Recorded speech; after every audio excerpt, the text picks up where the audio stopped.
Bueno, son las 5:05, hemos tenido los 5 minutos de cortesía y a partir de ahora quería deciros buenas tardes, amigos.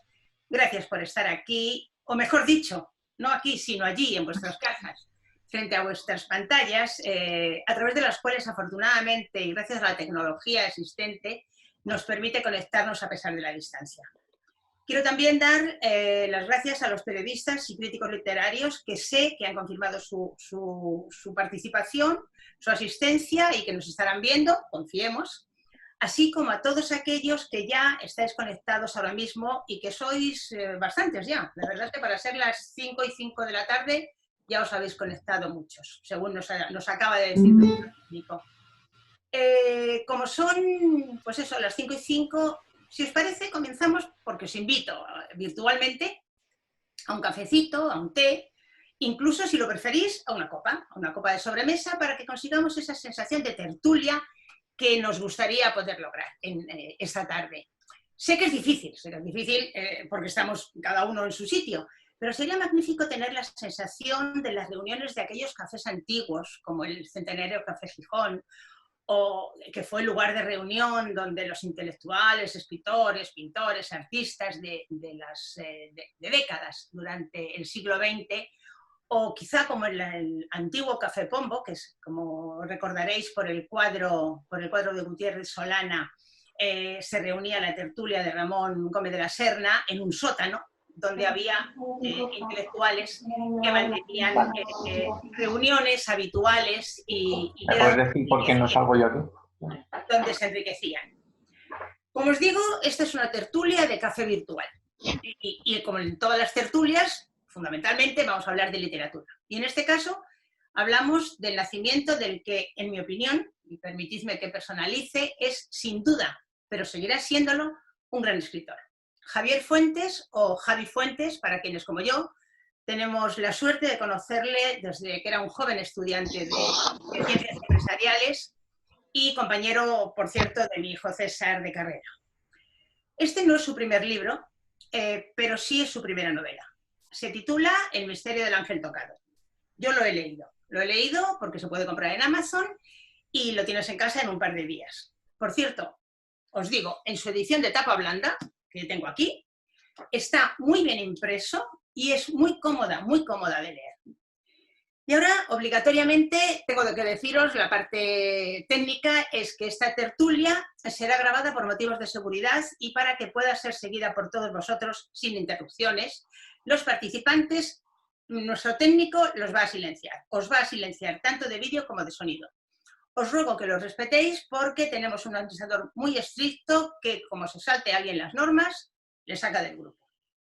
Sin embargo, sí que queremos conocer vuestras opiniones, críticas, a ser posible una crítica constructiva, sugerencias, etc. Y por eso tenemos un chat que podéis ver o que podéis pinchar en chat y ver a un lado de vuestras pantallas, en el cual podéis hacer todas las preguntas que os apetezca, tanto al autor como a cualquiera de los contertulios que hoy nos acompañan en nuestra reunión. Tengo que contaros también, entre todas las personas que estéis conectadas, vamos a sortear 3 libros. Bueno, no es un sorteo propiamente dicho, hay que ganárselo. Haremos 3 preguntas sobre el Quijote y el primero que nos responda por chat acertadamente cada una de las preguntas le mandaremos uno de los libros. Enviar la respuesta y, entre paréntesis, por favor, vuestra dirección de correo electrónico para poder contactar con vosotros. Bueno, hasta ahora la presentación rápida y breve, pero ahora la parte importante, que es presentaros a los participantes de nuestra reunión. En primer lugar, Javier Fuentes Ramírez, el autor y protagonista del acto de esta tarde, el autor del libro, que tiene un entusiasmo por la literatura de tal calibre que ha conseguido contabilizar su vida profesional con su vida familiar, de padre de 2 hijos, y ha logrado sacar tiempo para trasladar al papel un mundo estremecedoramente creativo. Tenéis que leer el libro porque sin duda va a dejaros impactados. A todos aquellos que lo leáis, os va a dejar impactados. Javier Fuentes, puedo daros una serie de datos de él. Es doctor sobresaliente cum laude por unanimidad en Ciencias Empresariales por la Universidad Autónoma de Madrid. lleva más de 20 años como empresario, por cierto, con bastante éxito, y es asimismo autor de otros libros. Esta es su primera novela, pero él ha escrito otros libros, como es De padres a hijos, basado en su tesis, en su doctorado de la herencia de las empresas familiares, y 50 filósofos, aparte de un montón de artículos, prácticamente 2 centenares, artículos de opinión. Es un amante del Quijote y le gusta mucho la música. Y muchas más cosas que os iremos contando de Javi a lo largo de la presentación. Los otros invitados son 2 importantes escritores. Ella es, que lo estáis viendo supongo en imagen, Cristina Cerrada. Buenas tardes, Cristina. Hola. Y Miguel Ruiz. Buenas tardes, Miguel. Buenas tardes. Ambos están muy relacionados con el autor, por lo que me gustaría, Javier, si no te importa, que seas tú quien les presentes a ellos. Bueno, pues encantado, Sibeli, muchas gracias por tus palabras. Se nota que me quieres y que me aprecias. Pero encantado de presentar a Miguel y a Cristina. Pero antes de decir, para mí esta tarde, la verdad, aunque sea una tarde rara, virtual en este nuevo mundo, pero para mí es un orgullo y un privilegio de verdad contar con Miguel y con Cristina, y también contigo, Sibeli, que aunque sea humilde, por ser una periodista de televisión española, empresaria de la comunicación y también de reconocido prestigio en la profesión del periodismo, que lo sé, y me consta. Con el permiso de Miguel, quiero empezar por Cris, ¿vale? Porque Cristina Cerrada la conozco, pues no sé, echando cuentas esta mañana, cuando preparaba un poco, pues esto, la videoconferencia y tal, la conozco desde hace unos 15 años, más o menos, y bueno, pues ella tiene mucha culpa de esta novela, porque ella la verdad es que es mi profesora de literatura. Ella es una novelista de éxito que ahora quiero presentar, pero es verdad que para mí es muy especial porque muchas de las cosas que sé de literatura pues me las ha transmitido Cristina. Cristina es doctora en estudios literarios y, como bien digo, es una novelista de éxito, tiene el privilegio de vivir de la literatura, cosa que muchos nos gustaría. Ella tiene esa suerte o ese privilegio, ese mérito. Y es autora bueno, primero ha recibido no sé cuántos premios, que no voy a decir, si quiere que diga hay alguno, porque ha recibido tantos premios literarios que no los voy a citar. Y de sus libros, pues yo voy a decir los que a mí más me gustaron. A mí me encantó Noctámbulos, que es un libro de relatos que ella tiene, y pues de sus novelas recuerdo la primera que me leí, Calor de hogar, Cenicienta en Pensilvania, La mujer calva, y tuve la suerte de estar hace muy poquitos meses, cuando el mundo era sin coronavirus y nos podíamos reunir juntos y darnos besos y abrazos, en la presentación de su última novela, que es Hindenburg, que es una lectura maravillosa y que recomiendo a todo el mundo. Luego, Cris, si quieres, añade algo más, ¿vale? Que paso a Miguel. A Miguel, bueno, le conozco también desde, bueno, pues también hace mucho tiempo por otros vericuetos distintos. Y es que los dos nos dedicábamos, bueno, yo me dedicaba, se dedica todavía en la actualidad, es el apasionante mundo del transporte, de viajeros, que aprovecho por si alguien del sector pues nos está viendo, a enviarle un fuerte abrazo, que además es un sector que está sufriendo mucho ahora en la pandemia. Pero él, bueno, en la parte es doctor en ciencias empresariales como yo, también es ingeniero, y luego es presidente de ATUC, que es la Asociación de Transporte Urbano de este país, y también es gerente de la Empresa Municipal de Transporte de Málaga, o sea que es una institución en el mundo del transporte, y de ahí tengo el privilegio de conocerle porque he coincidido con él en foros, en congresos, hemos cambiado ponencias, etcétera. Y en el mundo de la literatura, pues igual que Cris, es otro crack. De hecho, bueno, él ahora está de promoción, que lo tenéis detrás, para que hoy sea el día de Misterio de Ángel Tocado, de La sangre de Colón de Miguel y de Hindenburg de Cristina, ¿vale? Pero además nos cuesta el número 1 ahora mismo en ventas, o sea que voy a hablar de él. Yo me leí, recuerdo, El Papa Mago, también tiene otro libro que es La tumba de Colón, y sé que es un experto mundial sobre la figura de Colón, o sea que ahora está de promoción con La sangre de Colón, y bueno, pues también un crack, y para mí un privilegio estar aquí, que me están acompañando los dos. Y luego, si quiere, que él también añada algo más, pues a mí se me olvidó. Bien, si os parece, Cristina, Miguel, ¿queréis ampliar un poco vuestra presentación? Yo creo que Javier, por mi parte, lo ha dicho muy bien. Yo no... ha dicho todo de mí lo que se tenía que decir. Sí. ¿Y tú, Cris? Yo creo que Javier ha dicho de más, o sea, no tengo nada que añadir para no parecer tonta. Perfecto, pues entonces continuamos, si os parece a todos. Y vamos de entrada a regalar tu primer libro, Javier. La pregunta, como os he dicho antes, si tenéis la contestación, nos la mandáis por chat y el primero que conteste acertadamente tendrá un libro. Le enviaremos un libro. ¿Qué personaje vence a Don Quijote en las playas de Barcelona, obligándole a regresar a casa definitivamente y cesar en sus andanzas caballerescas? Si lo sabéis, nos lo mandáis por chat y bueno, y a correr, porque el primero es el que gana. Y ahora vamos a hablar de lo que más nos importa, de lo que nos ha reunido aquí esta tarde, de la novela El misterio de Ángel Tocado. Y si me lo permitís, voy a leeros, en este caso voy a leeros, una parte de la sinopsis que aparece en la contraportada del libro. Ángel Tocado es un adolescente cuyas tendencias psicóticas comienzan a manifestarse cuando, durante unas vacaciones, es contratado por el ayuntamiento del pueblo donde veranea para llevar a cabo la construcción de una cabaña. Este es el libro y ahí en la contraportada pone lo que os estoy leyendo. El descubrimiento de que su padre pudo haber sido asesinado años antes le hace entrar en una espiral de delirios y alucinaciones que irán progresivamente llevándole al lugar desde el que narra la historia. Al mismo tiempo, y en su narrativa, se siente, en su cuento, se siente atraído por una mujer a la que decidirá contar su secreto de una forma inusual. ¿Por qué resalto que él cuenta a esta mujer, que se llama Reyes, su secreto de una manera inusual? Porque eso es también lo que Javier Fuentes hace con el lector, o al menos es lo que yo sentí conmigo mientras yo leía el libro. Te reta a que adivines el misterio. Es un desafío que Javier ha denominado literatura inteligente. Como os dije antes, he leído el libro, lo compré por Amazon y me ha durado más de un par de sentadas, quizá 2 y pico, a pesar de que tiene 486 páginas. Me enganchó.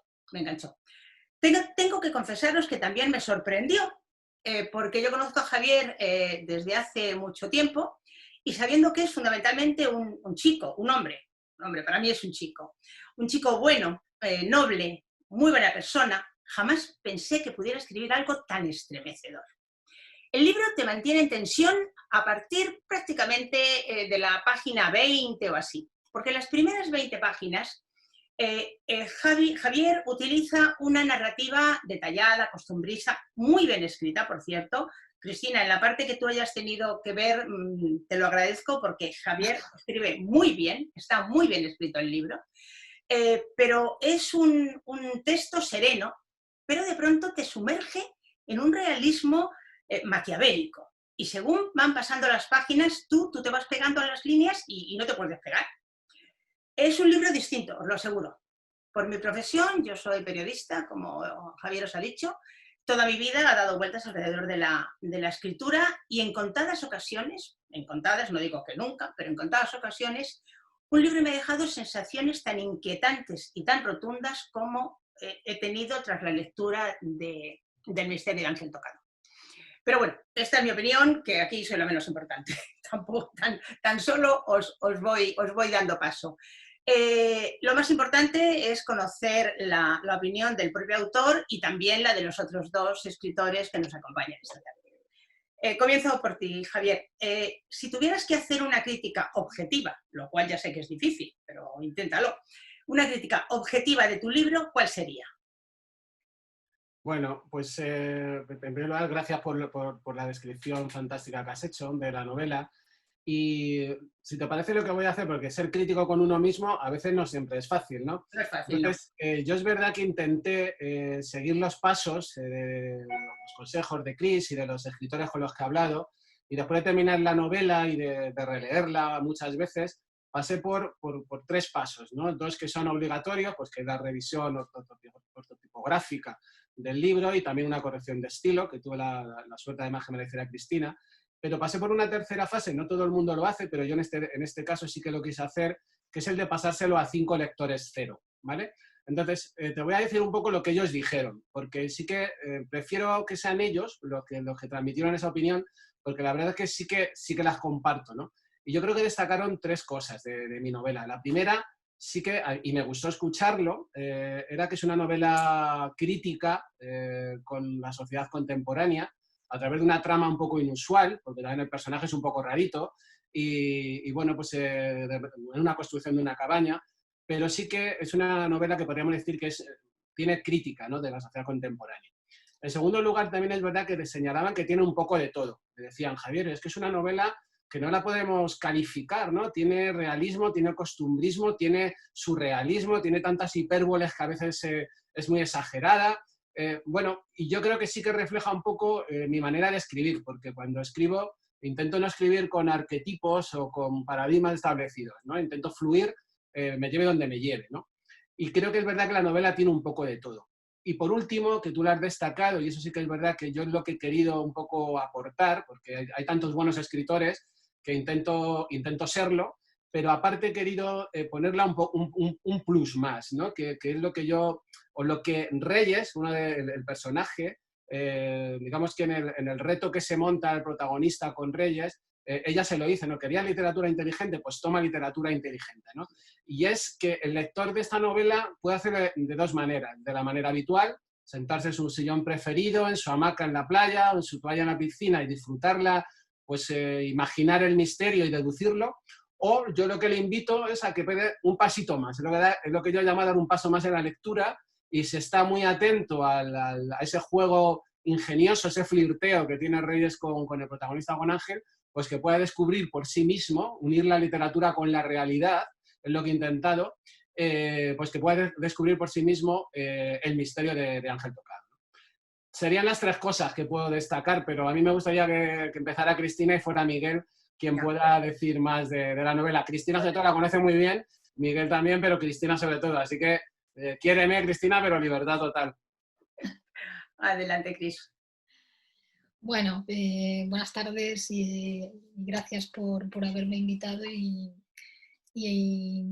por contar conmigo para presentar tu primer hijo en este terreno de la ficción, ¿no? Bueno, ya quien más quien menos está acostumbrado a las presentaciones de libros, pues a escuchar el mismo tipo de discurso siempre elogioso, siempre pues hablando señalando las cosas habituales, ¿no? Los aciertos, la grandeza del autor, etcétera, etcétera. Me parece como si ya pues incluso perdieran fuerza, ¿no? Por el hecho de utilizarse tanto las mismas palabras, los mismos discursos. A mí me gustaría hacer una presentación breve, pero que fuera muy precisa en ese sentido y muy... Quisiera que la tomarais casi al pie de la letra, porque es muy honesta. Es cierto que yo conozco muy bien la novela porque ayudé a Javier a, digamos, configurarla un poco, ¿no? O sea, la novela él ya la tenía escrita prácticamente, pero pues le dimos un poco de aire a aquellas cosas que lo reclamaban, le dimos a lo mejor más importancia a aquellas cosas que la reclamaban también, y a lo mejor pues bueno, que limamos pequeños defectos que pudiera tener y creo que quedó una gran novela, sinceramente lo digo no solo de corazón, sino que con toda mi pequeña, gran y enormemente pequeña sabiduría al respecto, creo que es una estupenda novela, que merece la pena leer. ¿Y por qué? Bueno, esa es la pregunta que yo me hago cuando voy a una presentación, ¿no? ¿Por qué tendría yo que leer otra novela más, ¿no? Bueno, en primer lugar, creo que la novela maneja, yo creo que es lo más, por lo menos a mí, lo que más me llamó la atención la primera vez que me vi leyéndola, ¿no? Maneja una plétora ahí de personajes que son muy buenos. Son personajes muy, muy buenos. A mí me sorprendió que alguien que no había escrito nunca novela tuviera una destreza y un olfato así para ver las características de los tipos humanos que estaba retratando. Porque, bueno, yo jamás me pregunto si detrás de la ficción hay algún referente real. Jamás me pregunto si el autor se ha basado en hechos reales o en personajes reales, porque me parece que no tiene nada que ver. O sea, uno puede estar ingenuamente inspirándose en su tía Marisol y en la novela estás construyendo un buen personaje o un mal personaje independientemente de que la tía Marisol sea como sea, y eso lo sabemos bien los que nos dedicamos a esto, ¿no? Entonces, la novela maneja muchos personajes, porque aparecen muchos personajes en la novela, lo cual os digo, es muy difícil en una novela manejar tantos personajes, es muy difícil, empezando por la misma construcción de los personajes. Es bastante difícil no construir personajes repetidos, por ejemplo, personajes arquetípicos que no tengan ningún rasgo propio que los haga ser verosímiles, que los haga ser o parecer reales, ¿no? Y luego también es muy difícil mover tantos personajes por escenas, moverlos a través de los escenarios, hacer que los personajes no se olviden, que el lector no se olvide de ellos, hacer que los personajes tengan alguna función que cumplir en la novela y que no sean simplemente floreros puestos ahí, ¿no? Cuantos más personajes hay, pues es como añadir un plato más a la acrobacia esta de los platillos, ¿no? Con los palitos. Es muy, muy difícil manejar muchos personajes en una novela, y aunque este es un detalle técnico que a lo mejor pues no entendéis, o seguramente sí lo vais a entender, pero que no es muy habitual hablar de ello, ¿no? En la novela Javier maneja un único punto de vista, que es el punto de vista del protagonista. Hay novelas que transcurren en varios escenarios y para construirse la trama el autor utiliza varios narradores. Un personaje que es el que protagoniza las acciones que tienen lugar en Moscú, un personaje que es el que protagoniza las acciones que tienen lugar en la Casa Blanca y otro personaje que es el que protagoniza las acciones que tienen lugar en el sur de África, ¿no? Javier maneja un único personaje, lo cual es un reto narrativo impresionante cuando se está contando una historia en la que intervienen tantos personajes, sin agotar al lector, sin cansarlo, sin que esa voz acabe sonándole sospechosa o, ¿cómo os diría yo?, sesgada, interesada, ¿no? Ah, claro, esto es porque lo dice el narrador, esto es como aceptar pulpo como animal de compañía. Pues bien, él lo hace, y lo hace muy bien, muy bien. Su narrador, que es el mismo de principio a fin de la novela, está construyendo personajes a los cuales en la mayoría de los casos no entiende. Es el lector el que sabe más de esos personajes, mucho más que él. El lector sabe mucho más que él de todas las cosas de la novela. Eso que en teoría literaria se conoce a veces como un narrador deficiente, porque él sabe muy poco de lo que está contando frente al lector que sabe mucho más, es probablemente el narrador más difícil de construir. Y él lo ha hecho como primera opción en su primera novela, en su primer texto de ficción, lo cual es para mí pues no un mérito, porque es como si fuera un santo, no, es una destreza técnica que solo se puede lograr con un talento considerable para escribir. Luego además la novela, y también tengo que decir que Javier como autor, la novela tiene un componente que es tremendamente importante, y es una vitalidad. Podríamos llamarla vitalidad, podríamos llamarla entusiasmo, que ya sabéis que es una palabra que viene del griego y que utilizaba Platón para definir el estado en el que el escritor está cuando escribe, que es el estado este de entusiasmos, que está poseído por un Dios que es el que escribe, es el que le dicta todas esas cosas. Bueno, pues es cierto que de vez en cuando uno siente eso cuando escribe, y es cierto que muchas veces el lector también puede percibirlo, que lo que está leyendo es algo cuya, ¿cómo podríamos decir?, veracidad, cuya verosimilitud no se pone en duda en ningún momento a lo largo de la novela. Y eso es muy difícil de lograr también. Esa rotundidad y esa verosimilitud, o podríamos decir realismo, pero es una palabra que no me gusta emplear porque hay textos no realistas que transmiten la misma rotundidad, la misma veracidad, la misma verosimilitud. Esa fuerza digamos, esa autoría la tiene también la novela de Javier.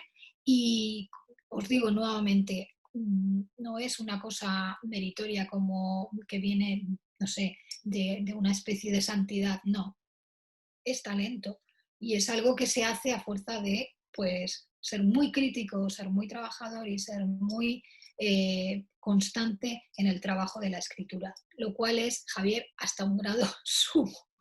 He conocido poca gente que trabaje tanto lo que hace, con tantísimo entusiasmo, con tantísima, ¿cómo os diría?, franqueza, o sea, él no se engaña jamás. Lo que quiere lo quiere conseguir, lo quiere conseguir por el método mejor. Y en esta novela lo ha conseguido. Es una novela muy, muy bien escrita, una novela muy, muy entretenida, una novela que encierra, como él mismo ha dicho, una gran parte de crítica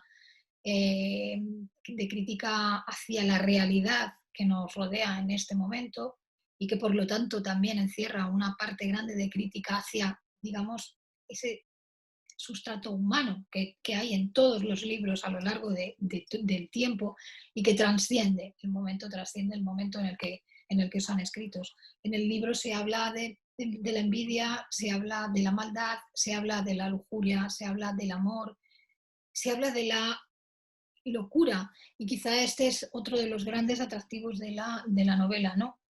Hay una falta deliberada de enjuiciamiento de los personajes y sobre todo del personaje protagonista, de manera que flota una ambigüedad moral a lo largo de todas sus páginas que deja completamente en manos del lector decidir cuál es la etiqueta moral que ponerle a cada uno de los personajes, al protagonista y a la novela entera. Y eso, otra vez lo digo, es propio de un autor con experiencia y con talento.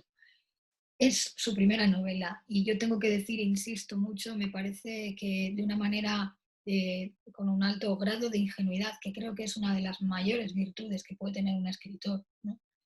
Y con un altísimo grado de trabajo consciente e inteligente, esa mezcla ha dado una novela que a mí me parece extraordinaria para ser una primera novela y que, sin tener en cuenta si es que sea primera novela, una novela muy, muy bien escrita y muy, muy interesante en todas las dimensiones que la palabra puede alcanzar. Yo sé que todas estas cosas se dicen en todas las presentaciones.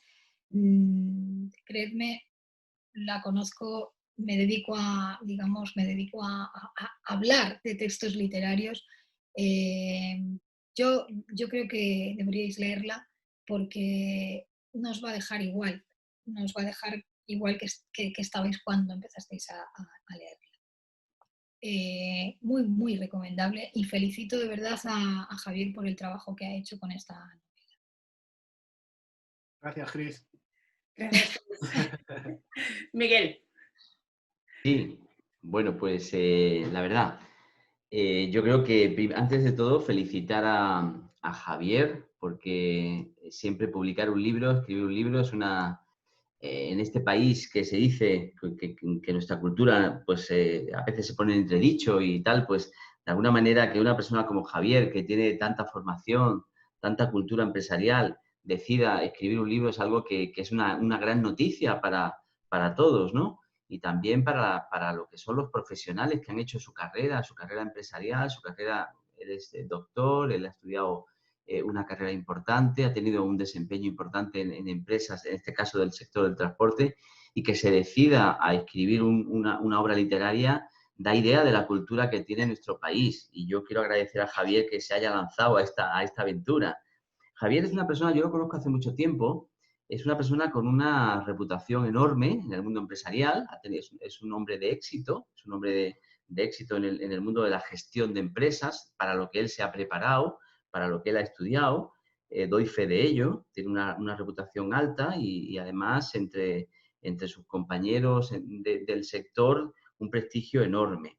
A partir de ahí, pues Javier siempre en nuestro sector le hemos reconocido como una persona culta, como una persona que le ha gustado mucho la cultura. De hecho, una pequeña anécdota es que en las revistas del sector, las revistas empresariales del sector del transporte, él siempre tiene una columna y escribe sobre temas de literatura. Cuando mucha gente dice hay que ver los transportistas, el sector del transporte, el no sé qué, la logística, el transporte, el camionero, el conductor, parece como si este sector del transporte no fuera... Y él siempre ha traído la cultura al transporte, lo cual es de agradecer muchísimo porque, bueno, pues efectivamente son dos sectores que no han estado relacionados demasiado en los últimos tiempos, ¿no? Luego, Javier es una persona enamorada del Quijote, todos lo sabemos, él siempre habla del Quijote, ha leído e interpreta y estudia el Quijote de una manera impresionante y se nota en su obra, en Ángel Tocado, cómo efectivamente pues, las reminiscencias del Quijote están ahí. Evidente. Cualquier escritor tiene sus obras de referencia, incluso Cervantes las tendría, sin ninguna duda. Eso está claro. Lo que pasa que de alguna manera Javier pues, ha sido muy valiente en esta primera obra. Como ha dicho Cristina, se ha decidido por una voz narrativa en primera persona, que es una voz narrativa con muchos matices.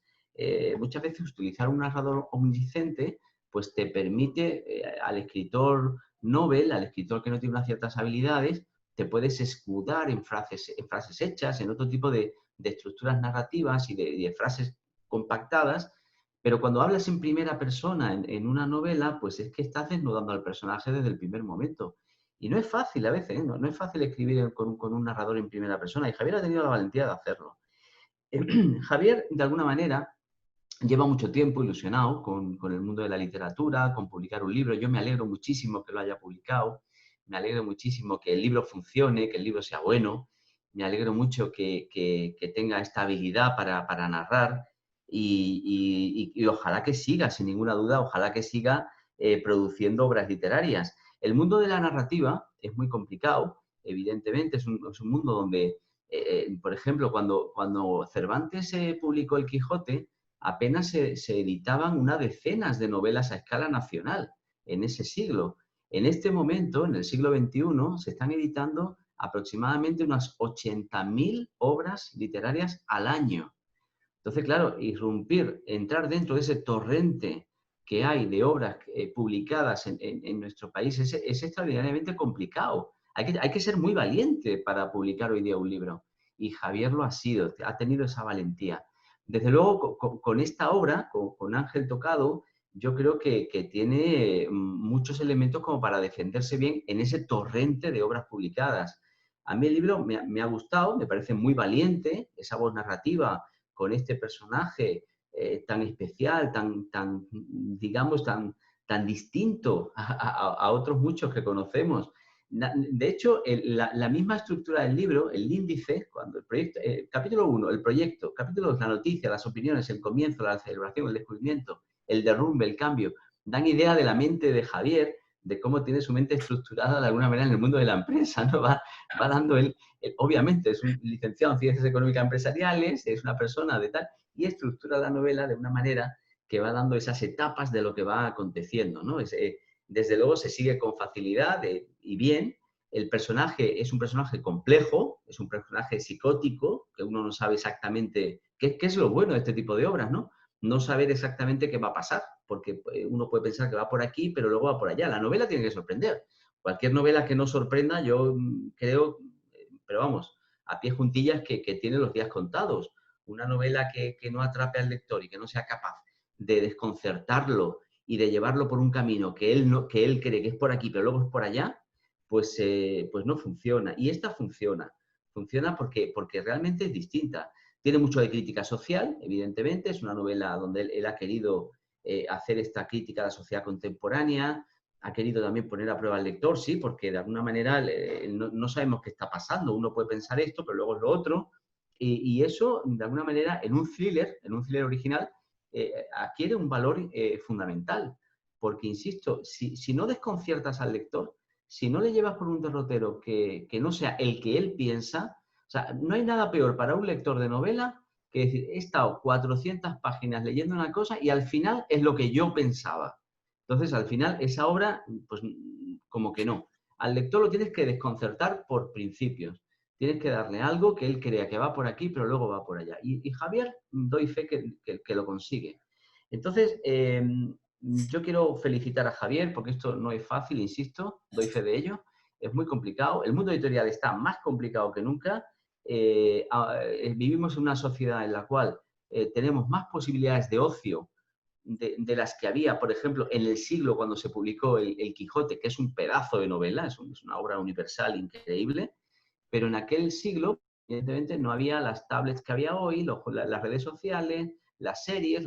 Hoy día vivimos en una sociedad donde el tiempo de ocio con el que todos contamos, pues está muy repartido, está más repartido que nunca. Tenemos más posibilidades de hacer cosas fuera del espacio de trabajo, ¿no?, que nunca. Entonces, ¿qué persona va a coger una novela, va a comprar una novela, la va a abrir, se va a enganchar y va a estar disfrutando de esa obra? Pues cada día los escritores lo tenemos más complicado, porque es que entre los videojuegos, las teleseries, las redes sociales y el tal, pues queda menos tiempo para esto. Por lo tanto, cualquier escritor que se precie, pues tiene que tratar de atraer la atención del lector desde la primera página y que no se te caiga el libro de las manos, porque necesitas saber qué va a pasar en la página 2, en la página 3 y en la página 400.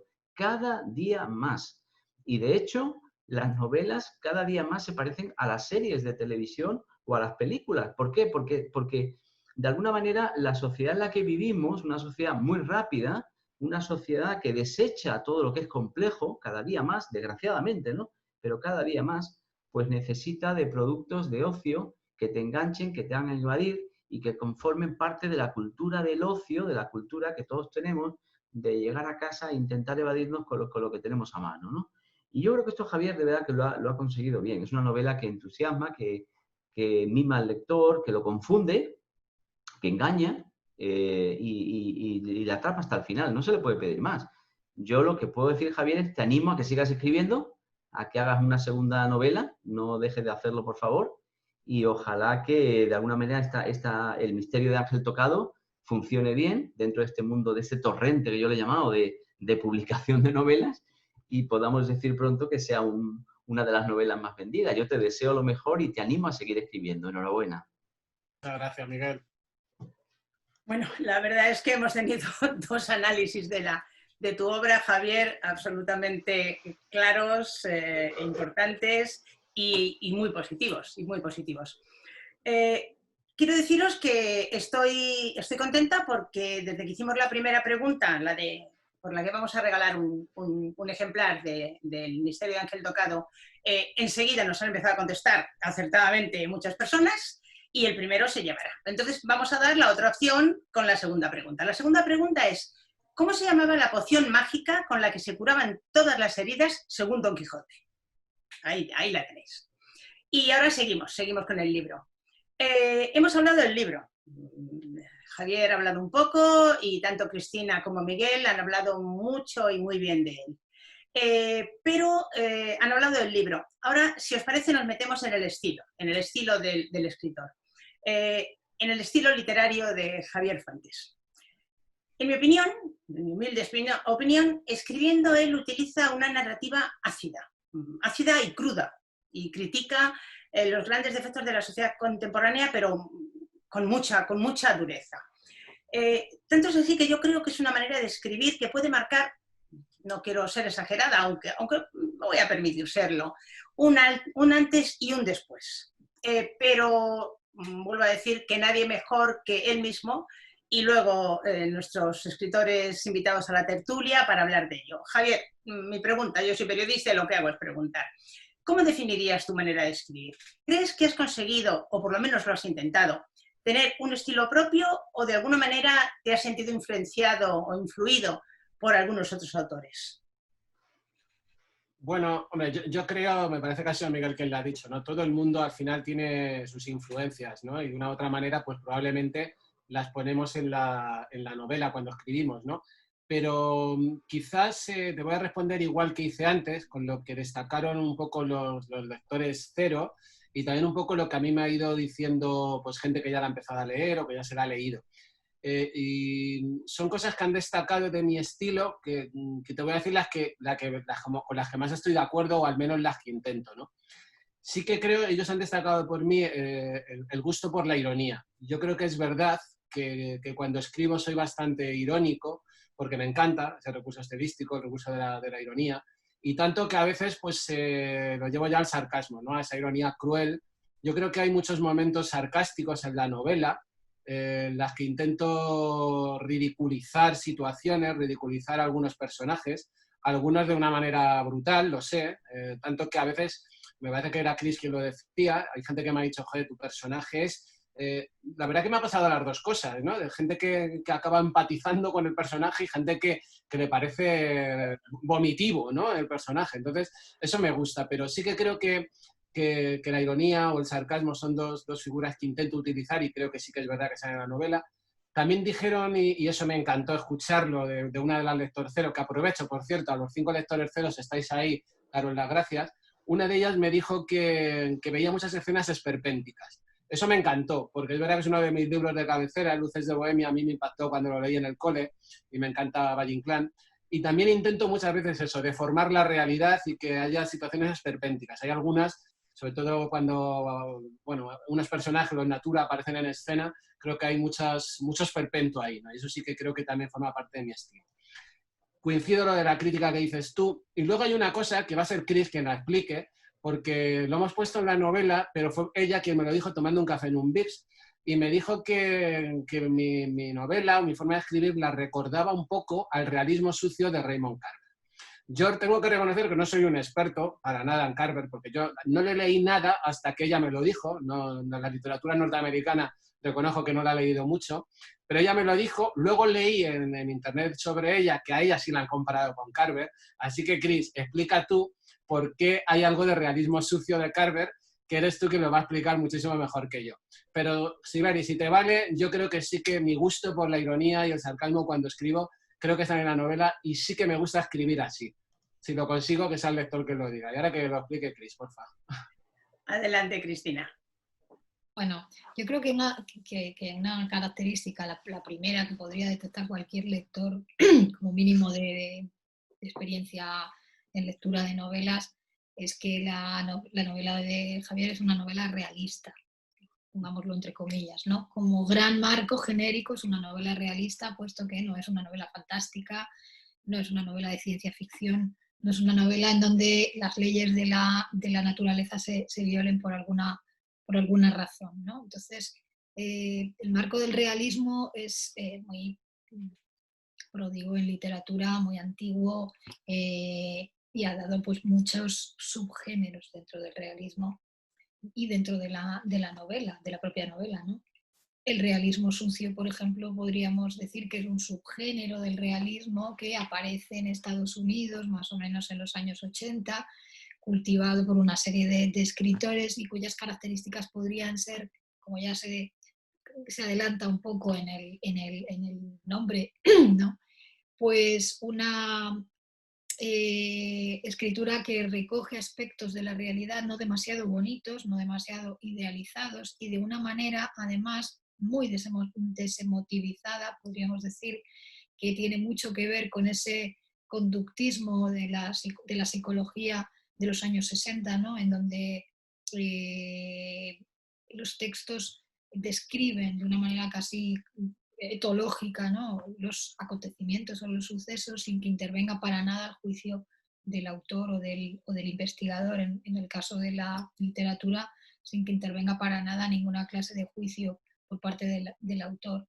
Y esos aspectos que se recogen de la realidad menos idílicos, menos bonitos, son en realidad metáforas de situación. ¿Qué son las metáforas de situación? Pues son simples escenas que en conjunto son una metáfora de aquello de lo que el escritor realmente está hablando, ¿no? Pues por ejemplo, ese famoso relato de Carver en el que una pareja está discutiendo, una pareja se va a separar, están discutiendo tan acaloradamente que incluso acaban tirando cada uno de un bracito del bebé que tienen y que además pues, representa pues, la fragilidad, ¿no? También de la pareja, ¿no?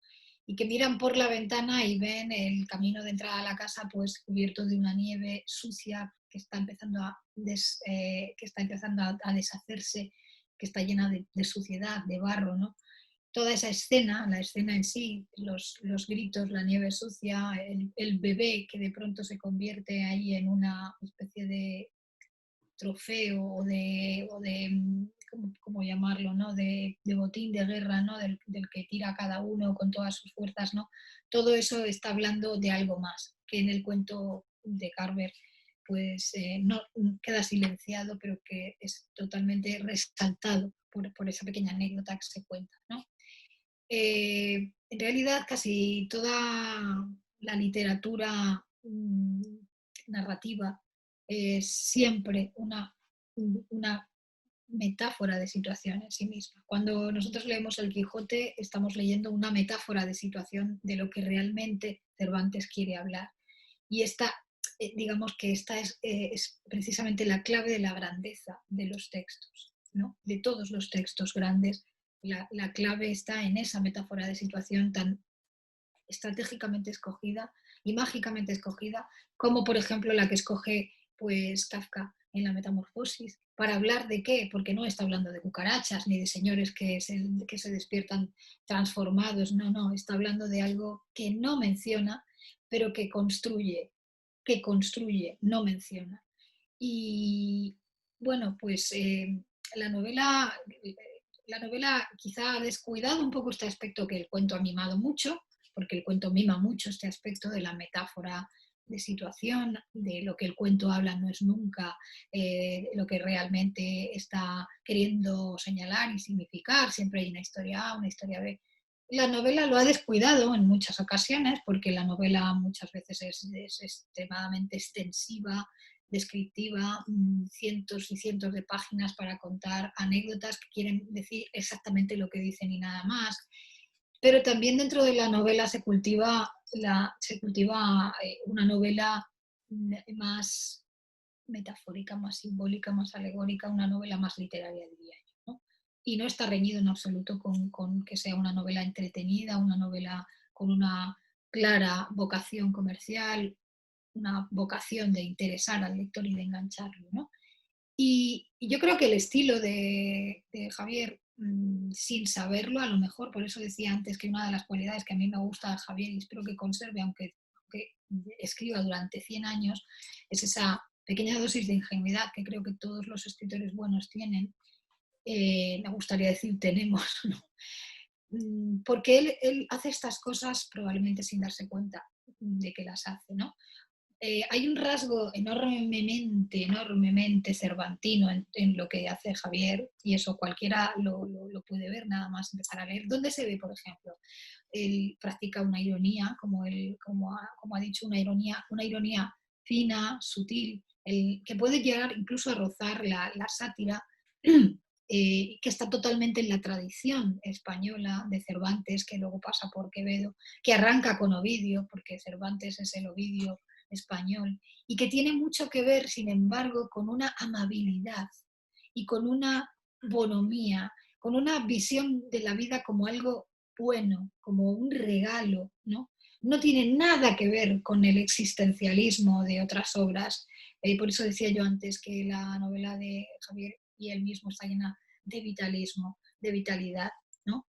El estilo de Javier es un estilo vitalista, es un estilo amable, es un estilo que en cuanto al contenido busca y señala la bondad, aunque pueda no parecerlo. Sus personajes son retorcidos, son exageradamente malvados, son locos y lo que quieras, pero están tremendamente vivos, súper vivos, ¿vale? No son personajes que se vean como muertos vivientes o condenados a muerte, como los que a lo mejor transitan por las novelas de Camus. No, son personajes vivos, muy, muy, muy vivos. Y él además quiere salvarlos, no los ve condenados. No son personajes, no son ni siquiera perdedores, diría yo. Son ganadores porque tienen algo que los hace estar vivos y querer seguir vivos, ¿no? Es un rasgo de estilo tremendamente cervantino. Otro rasgo tremendamente cervantino en su estilo es eso que también se ha mencionado, ¿no?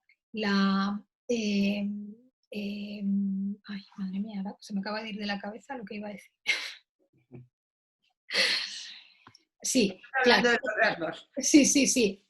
Otro rasgo que tiene mucho que ver con uno de los rasgos que he mencionado yo al principio, ¿no? Es el manejo de esa miríada de personajes, ¿no?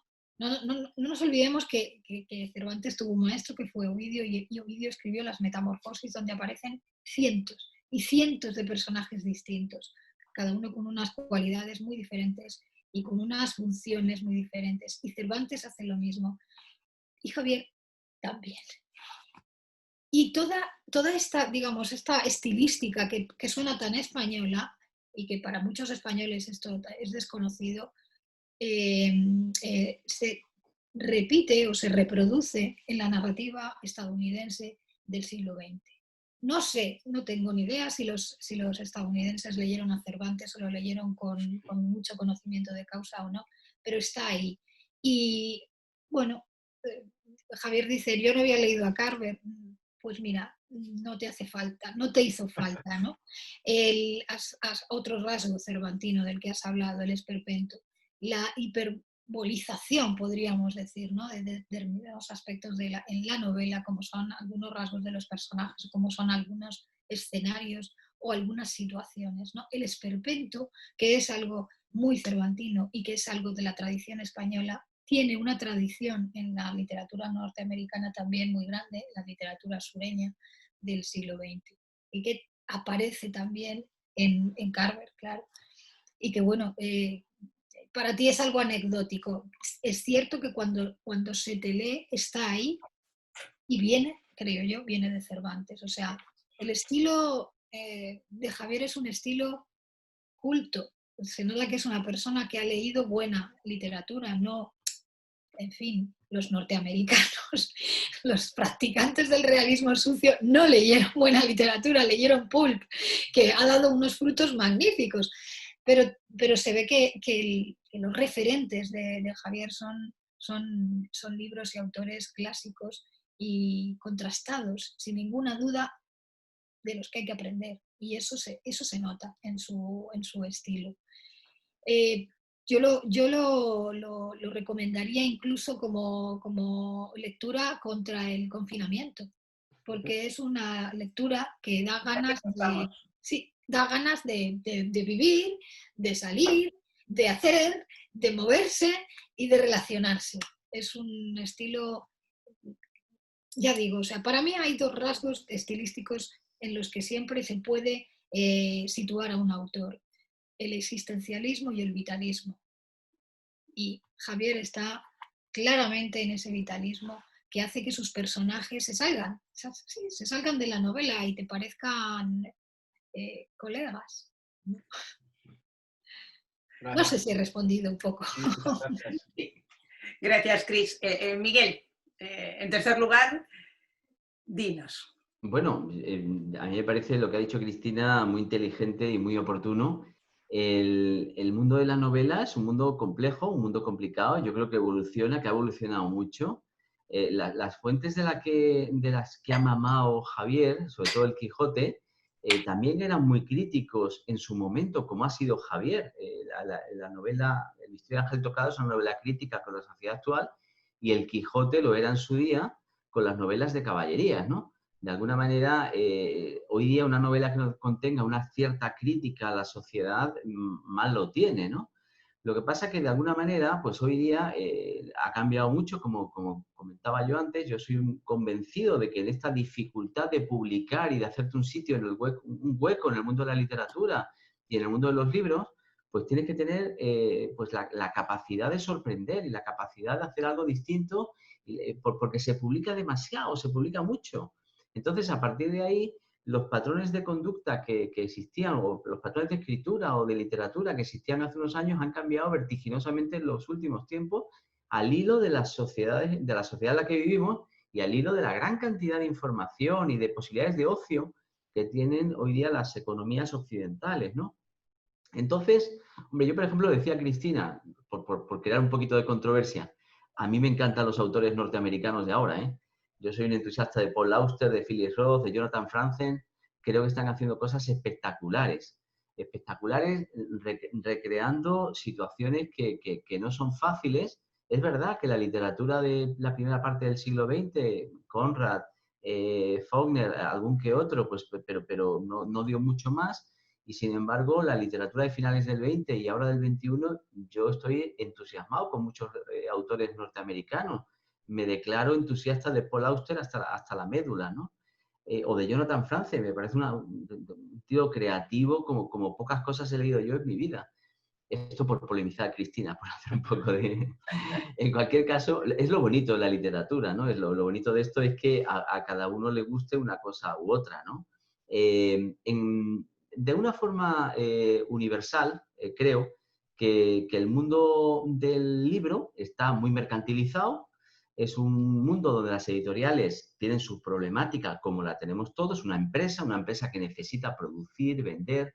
Los márgenes son brutales para las cadenas a los escritores nos pasa un poco como a los productores de fruta. No sé si todos veis en los telediarios esto que dice, es que produzco el aguacate en Murcia y yo lo produzco a X y llega al mercado en 28X y yo no gano nada. Pues a los escritores nos pasa igual, ¿no? Es decir, del producto, de la venta de una cosa que tú has estado 5 años haciendo un libro, al escritor le queda muy poca cosa. Pero claro, hay que entender que a la editorial pues también tiene una problemática importante porque no se vende muchas veces lo que se publica, se retiran los ejemplares, crean tal. Eso crea una dinámica donde acertar a la primera y que tu obra funcione y que tu obra se lea y que tu obra se reconozca y se hable de ella es extraordinariamente difícil. Pensemos solamente en una cosa. Yo entiendo lo que ha dicho Cristina, entiendo la profundidad de campo de una obra bien elaborada y de lo que es una novela estructurada en el campo de la narrativa en sí misma, pero ¿quién está vendiendo hoy día? Hoy día en España están vendiendo periodistas, Mónica Carrillo, Máximo Huerta, los que están en los telediarios, los que están en los programas. ¿Quién conoce a un buen... Hay novelas extraordinarias, publicadas y que no se conocen, no se venden. ¿Por qué? Porque la persona, el nombre que figura en la portada, pues no lo conoce nadie y entonces pues esa novela no tiene tirón. Ahora, llámese periodista tal, pues sale en los telediarios, sale no sé qué, tal, o famoseo, que esa es otra, ¿no? El programa del corazón, no sé qué, y entonces pues tiene un tirón mediático que hace que esa obra, con mayor o menor calidad literaria, pero se venda. Yo voy a poner solamente un ejemplo, y no quiero hablar de mi libro, aunque está aquí detrás, pero porque hoy es el día de Javier, ¿eh? Pero yo he publicado esta novela, no pensaba decir esto, pero lo voy a decir ya que está aquí detrás. Resulta, yo escribo un libro que se llama La sangre de Colón, donde explotan estatuas de Colón en Estados Unidos. Y resulta que en estos momentos está viendo los telediarios, se están derribando estatuas en Estados Unidos de Colón por todo Estados Unidos. Y me están llamando los periodistas. De pronto, sin yo quererlo, una cosa que no tiene nada que ver con la literatura que yo he escrito, aparece en El Candelero y a mí me llaman el ABC Nacional, El País, El Mundo, Televisión Española, Radio Nacional, para hablar de mi libro. Digo, pero bueno, ¿ustedes cómo conocen mi libro? Y resulta que de alguna manera, por lo que sea, en este caso por factores exógenos a mí o a mi obra, pues resulta que aparezco en El Candelero. O sea, esto es muy complicado, ¿eh? Que hay cosas extraordinariamente bien publicadas y escritas, como la de Javier, que yo de nuevo felicito, pero que para que lleguen a oídos y entren en lo que yo he llamado torrente creativo y torrente de publicación, recuerdo más de 80.000 novelas publicadas al año en España, pues es muy complicado, muy complicado. Yo a veces cuando estoy escribiendo, me pregunto muchas veces, ¿qué merece más la pena? ¿Escribir con una precisión estilística precisa, no sé qué tal, o tratar de cortar? Bueno, la respuesta para mí es muy clara. Yo a veces cuando escribo corto muchas cosas de las que hago y digo, me encantaría seguir este párrafo mucho más, me encantaría seguir este capítulo mucho más, pero no. Yo me pliego a los lectores y me pliego a que funcione la obra, a que funcione de una manera, insisto, cada día más cinematográfica. Cada día más cinematográfica. Yo estoy convencido y defiendo la idea de que en España se lee cada día menos literatura profunda, estoy absolutamente convencido, y en España se lee cada día más literatura rápida, literatura de evasión, literatura que forma parte del ocio. De hecho, fijaos, hay personas como Marwan, gente que ha empezado a publicar poemas en Instagram. Hacían un poemita, bla, bla, bla, bla, bla, y están vendiendo millones de novelas. Millones de novelas. Y han crecido culturalmente en Instagram. Eso dice mucho de la sociedad en la que vivimos. Por contra a otras muchas obras literarias de una profundidad extraordinaria que no se conocen. No se conoce porque la gente no tiene tiempo. La gente no quiere romperse la cabeza. Cada día menos, desgraciadamente. O sea, vamos a una sociedad donde estamos todos brutalizados un poco, ¿no? No existe una profundidad, una necesidad de que una novela bien escrita te reconforte el alma, para nada. Desgraciadamente, ¿no? Pero ojalá que esto cambie. ¿Me permite, Miguel, un comentario con lo que estás diciendo? Sí. Yo lo suscribo. No sé si te acuerdas, Cristina, no sé en qué novela era tuya, pero yo fui a tu presentación y surgió el debate que yo un poco está introduciendo Miguel, y yo te comenté que, siendo todavía muy neófito en esto, ¿no?, que yo veía, como amante de la literatura estaba un poco desconectada de la sociedad y que había que crear una Champions League o algo así, pero del mundo de los libros, acercar más, porque yo estoy convencido con Miguel de decir, ahora está empezando a triunfar una literatura que a lo mejor está más cerca y los que somos un poco más profundos, pues no se nos puede a lo mejor leer tanto. Y yo creo que se necesita acercar un poco más la literatura a la sociedad. A mí me ha recordado, no sé si te acuerdas, Cristina, que te hice aquella pregunta en la rueda de prensa que te estaban haciendo. Y creo que eso peca un poco, que la literatura queda un poco casi más como para intelectuales increíbles, ¿no? Y yo creo que había que acercarla un poquito más, que yo creo que es un poco también el mensaje que está diciendo Miguel. Pero bueno, es un comentario que me ha venido a la cabeza ahora. ¿No te acuerdas, Cris? Sí, yo también estaba pensando que venden libros, aparte de famosos, que los cocineros chicos están vendiendo libros. Las colas para comprar libros de cocineros en la Feria del Libro son impresionantes. Bueno, continuamos con el tema de la literatura y de la novela. Y voy a haceros una pregunta a todos. Un par de preguntas exactamente. Y que me gustaría que me las contestarais los tres.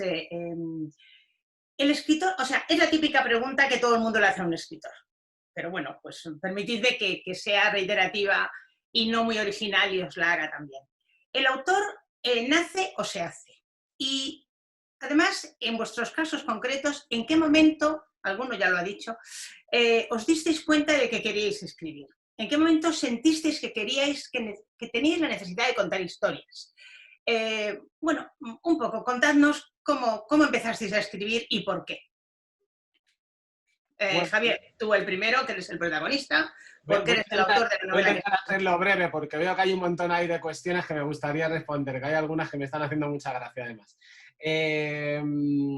A ver, yo creo que esto, la verdad que es una pregunta que viene muy bien, porque se puede aplicar a muchas profesiones, ¿no? Si el escritor nace o se hace. Yo, desde mi punto de vista, no sé en qué proporción está en la fórmula. Sí que creo que el escritor tiene que tener unas habilidades o cualidades que en cierta manera son un poco innatas. Yo creo que es muy difícil escribir 500 páginas si Dios no te ha dado creatividad.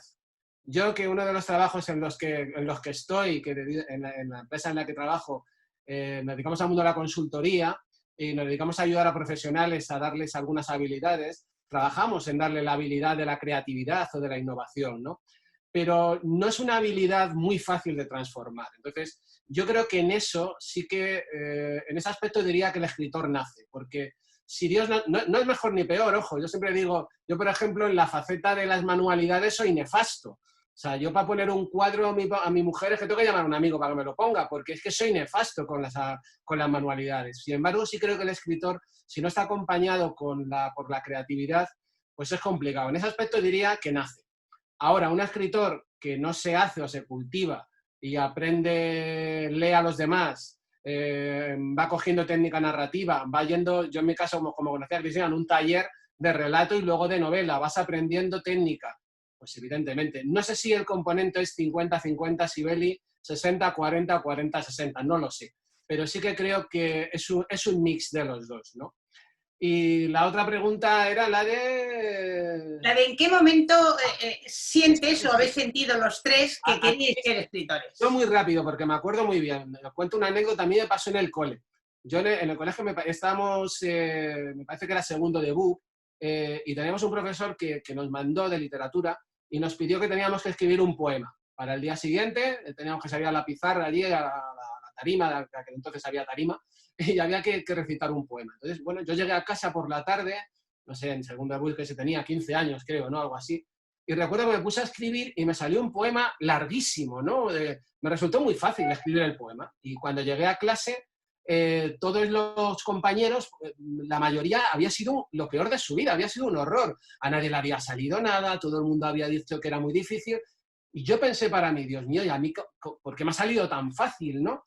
Entonces, yo ahí descubrí un poco que es verdad que esto de escribir, pues no sé si bien o mal, pero me salía con mucha facilidad, ¿no?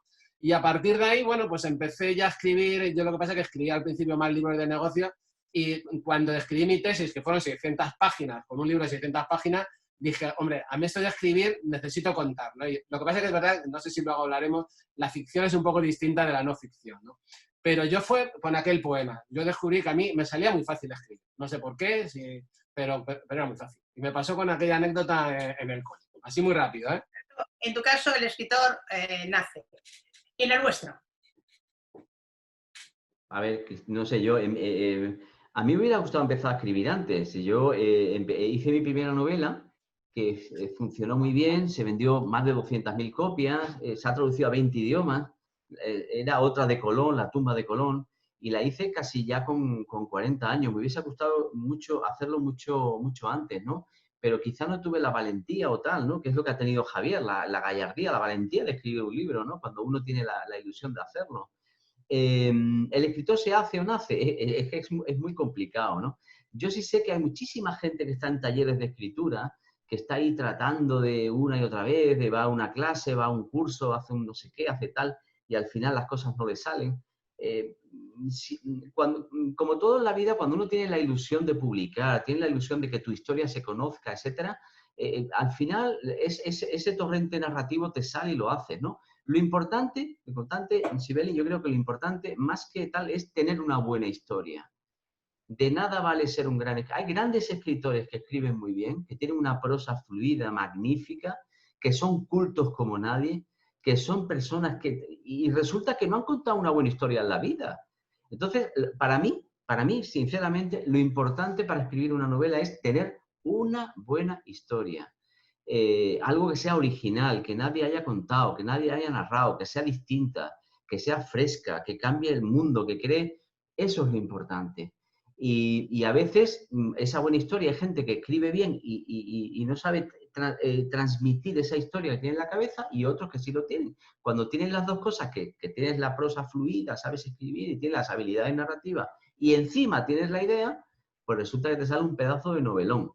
Y otras veces, pues no es así. O sea, que el escritor hace o se nace, yo creo que lo importante es, insisto, la idea. Cris. Bueno, yo, mira, siempre digo lo mismo en mis clases. Esta pregunta no se le hace nunca a un músico. ¿El músico nace o se hace? Hombre, por las dos cosas. Un músico no nace sabiendo lo que es la clave de sol, no nace sabiendo lo que es un pentagrama, no nace sabiendo lo que es una síncopa. Tiene que aprenderlo. ¿Con qué se nace? Pues se nace, sí, efectivamente, se nace con una, quizá podríamos llamarlo desde un punto de vista psicologista, tendencia hacia la ensoñación, con una facilidad para crear a partir de ideas, y también se desarrolla o se pueden hacer con un entusiasmo, un deseo, una pasión, pero todo eso no sirve de nada si lo que queremos aprender es una habilidad que sirve para construir artefactos. Esos artefactos pueden ser libros, pueden ser sinfonías, pueden ser cuadros, pueden ser esculturas, pueden ser vídeos, pueden ser videojuegos. Todo eso requiere una técnica, conlleva una técnica. Es técnica y también es inspiración, podríamos llamarlo, es imaginación y es creatividad. Es un concurso de las dos cosas y es un desarrollo a partir de lo uno, de lo otro, que es inseparable. Lo que pasa es que con la literatura tenemos que el material, el lenguaje, es el mismo que utilizamos para pedir el pan, pero es que no es lo mismo pedir el pan que escribir un poema. Entonces, igual que no es lo mismo canturrear en la ducha que componer la Quinta Sinfonía. Y desde luego, para componer la Quinta Sinfonía, Beethoven tuvo que aprender música. Eso es innegable. Por más que la aprendiese solo o que tuviera más talento que otros para hacerlo. De otra manera, creo que lo más que habría llegado a hacer Beethoven habría sido silbarla en la ducha. Lo lamento, pero es así. Gracias, Cris. Bueno, hemos hablado, llevamos 1 hora y cuarto, aquí como que no quiere la cosa. Hemos hablado del autor, del libro, del estilo, de otro montón de cosas. Y aunque nos quedan todavía cosas, bueno, a mí me gustaría, tenemos muchos participantes que nos están siguiendo y me gustaría preguntarles, aunque no me puedan contestar, ¿cómo vais? ¿Cuántas copas os habéis tomado? ¿Cuántos cafés os habéis tomado? ¿O cuántos tés? Bien. Voy a decir una obviedad y es que el mundo ha cambiado, eso está claro, pero que el mundo editorial también ha cambiado. Y ha cambiado, por lo tanto, la manera de publicar los libros. Muchos hemos pasado o han pasado de dedicar horas a estar en la librería, en tu librería favorita o en la librería más cercana a tu casa o en la propia feria del libro, a encargar los libros por internet, por Amazon. Ha cambiado muchísimo. Yo reconozco que a mí esto me da pena, pero es un hecho. Ahí quería, y como ya vamos un poco justos de tiempo y tenemos un montón de preguntas en los chats, me gustaría, Javier, que nos dijeras, y por favor no seas muy largo, no te extiendas demasiado, ¿cómo has escrito, cómo has editado tú este libro? Es decir, porque has creado una empresa para ello, es decir, te has salido de los caminos trillados de los 2 primeros anteriores que te los editó una editorial importante y en este has hecho algo distinto. ¿Nos lo cuentas, por favor? Sí, pues por intentar ser breve, Sibeli. La verdad que te agradezco la pregunta porque... Vamos muy justos. Bueno, para no enrollarnos mucho y dar cabida a las preguntas, me hubiera gustado también contar con la opinión de Miguel y de Cris, porque ellos pues tienen el privilegio de tener grandísimas editoriales detrás. Yo, en mi caso, mi primer libro era un libro muy científico, de contenido empresarial muy importante, como decía antes, era fruto de mi tesis doctoral, ¿no? Y era un libro pues, que era sobre la sucesión en la empresa familiar, analizábamos todos los aspectos de la sucesión. Entonces era un libro que era muy interesante y como estaba avalado por una tesis doctoral, además muy bien calificada, pues no me costó nada. De hecho, se lo di a 2 editoriales y las 2 me dijeron que sí. Y tuve el placer de que para un chaval, pues porque te hablo de hace 15 años, yo era muy joven, y con 30 y pocos años que me editara Grupo Anaya, pues joder, para mí aquello fue un golpe de ego increíble, ¿no? El segundo, yo no tenía tiempo porque mi vida profesional, yo trabajaba en una multinacional y era una locura porque no tenía tiempo para nada, llegaba a mi casa a las 10 de la noche y no tenía vida, me pasaba la vida en aeropuerto, no sé qué, no me apetecía nada estar llamando puerta a puerta de editoriales, no tenía tiempo para ello, entonces decidí autopublicarme. Lo hice a través de una editorial que era Vive Libro, que es una nueva forma de publicar. Antes decíamos publicar. Bueno, publicar hoy en día, el mérito yo creo es la idea que decía Miguel, es escribir. Publicar hoy en día puede publicar todo el mundo si se paga. Igual que el músico que quiere editarse un disco, te lo pagas, te lo publicas. Entonces decidí por esa vía, pero tengo que reconocer que ninguna de las 2, en mi caso, me satisfizo ninguna de las 2, porque ni en el caso de una gran editorial, ni en el caso de la autopublicación, pues al final estuvo un poco a las alturas de mis expectativas, ¿no? Entonces, no he creado una empresa para ello, he aprovechado la empresa que tengo para crear un sello editorial, que es un mix. También es verdad que es como yo también tengo un poco el gen emprendedor con el mundo empresarial, pues decidí no solamente autopublicar, sino que hemos creado una editorial que va a publicar, hemos publicado mi novela, mis otros 2 libros y estamos encantados de publicar otros escritores que tengan algo que decir y que encajen con la línea que queremos, que es el que tenga un poco de diferenciación. Libros que tengan un poco de diferenciación y valor nuevo, pues estamos encantados de publicarlos, ¿no?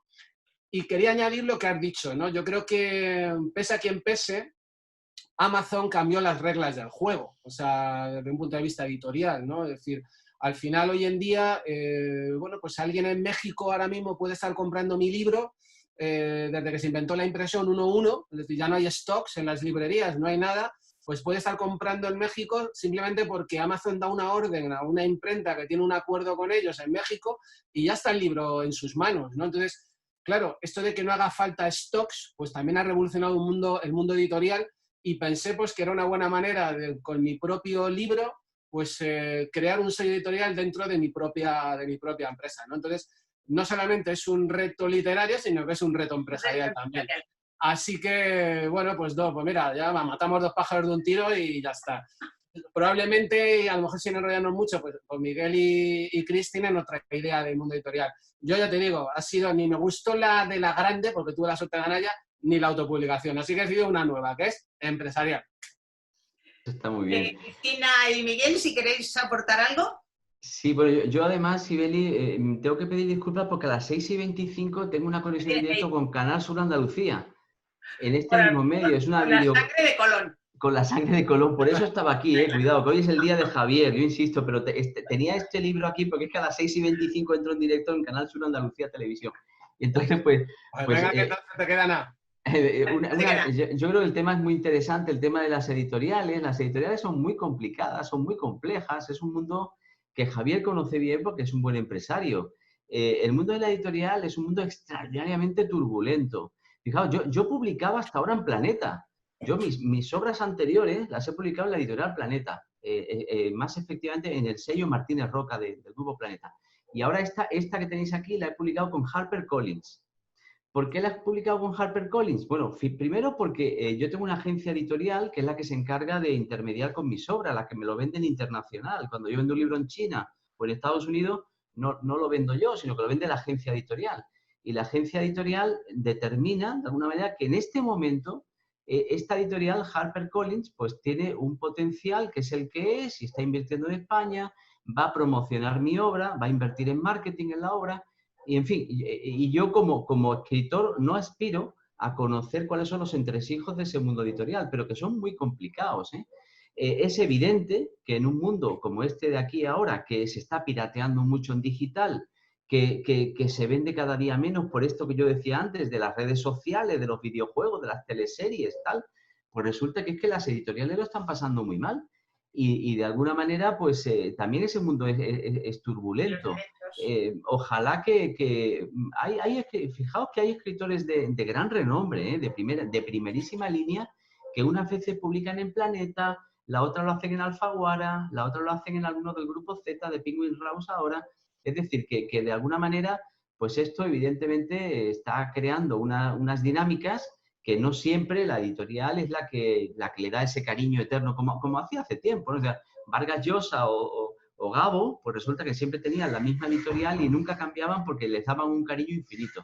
Eso parece que ha cambiado. Es mucho más frugal hoy día la relación de un escritor con su editorial, desgraciadamente, y hay que decir que también tiene mucho que ver con la corriente de opinión y de iniciativas que tenga la propia editorial.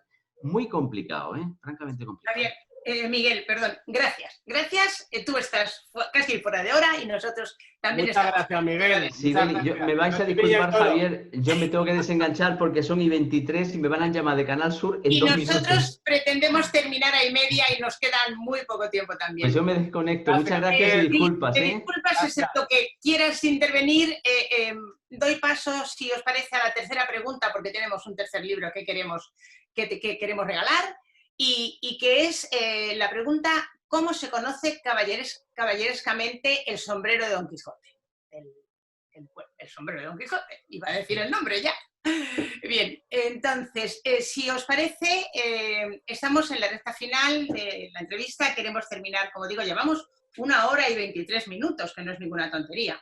Y tenemos una serie de comentarios y algunas preguntas en el chat, que todos podéis estar viendo y que yo creo que sería interesante contestar.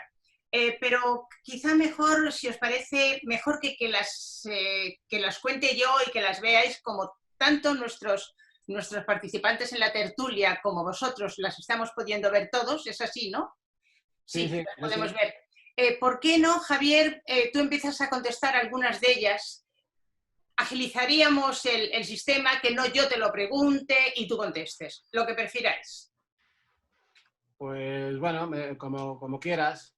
Bueno, si me disculpáis, Sibeli, yo me desconecto porque tengo aquí la tele, me están llamando por el móvil. Muchas gracias, Mucha suerte, Encantada, Javier, y enhorabuena de nuevo. Encantada, gracias. Gracias a todos. Y gracias por Adiós. estar aquí. Adiós. Mira, la primera, Carmen Rodríguez, te da la enhorabuena y te dice, en tus personajes hay como una transformación, un antes y un después. Esta metamorfosis kafkiana, ¿has querido decir algo más? Bueno, pues mira, se me ocurre responder con una anécdota que siempre cuento y que me gusta mucho.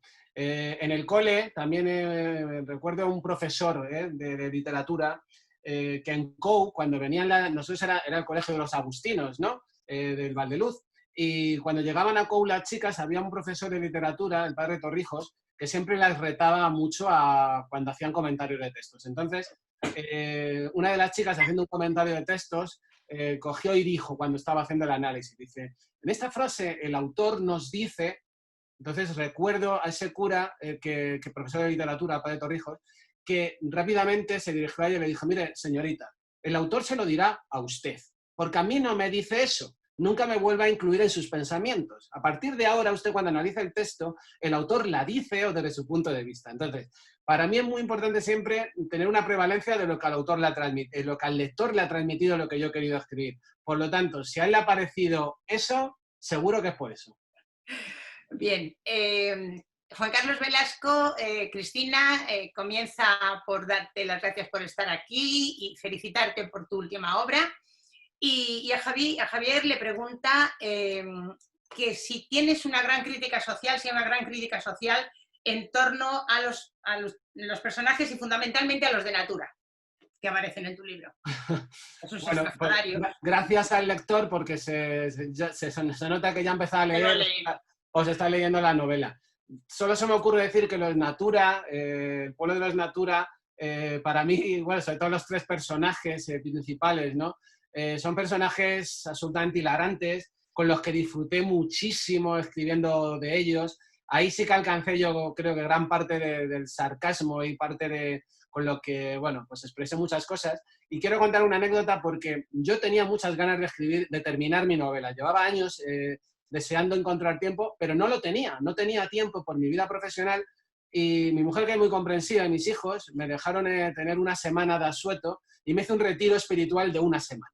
Que, por cierto, Cris, me gustaría ahora que me digas, porque tuve el placer de estar una semana solo escribiendo. O sea, me levantaba a las 8 de la mañana, bajaba a desayunar, a comer y a cenar, y solo estaba yo solo con mis Natura.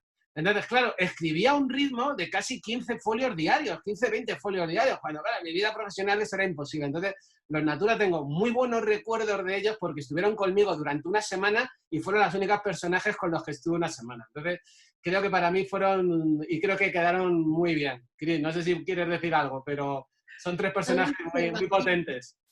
Totalmente cervantinos ellos. Son muy potentes, yo creo, quedaron muy, muy bien. El grupo de la revista cultural de Las Tablas, a todos os pregunta, pero bueno, fundamentalmente a ti, Javier, ¿en qué lugar y en qué momento se desarrolla la historia? Bueno, yo pretendí, quizá también un poco esa influencia cervantina, ¿no? Que sea, pues quizá en un lugar de cuyo nombre no quiero acordarme. He intentado que sea una novela no espacial, no temporal, es decir, no he querido decir en qué sitio exacto está el pueblo, ¿vale? Y tampoco he querido decir en qué sitio, en qué momento del tiempo está, ¿no? He querido dejarlo también al lector quien lo imagine. Es verdad que ha dado muchas pistas y, bueno, pues Ángel, el protagonista, es de Madrid, ¿no? Vive en Madrid, aunque veranea en un pueblo. Y también es verdad que doy muchos datos que hacen ver que estamos hablando de la sociedad contemporánea. Pero no he querido ubicarlo, ni espacialmente ni temporalmente.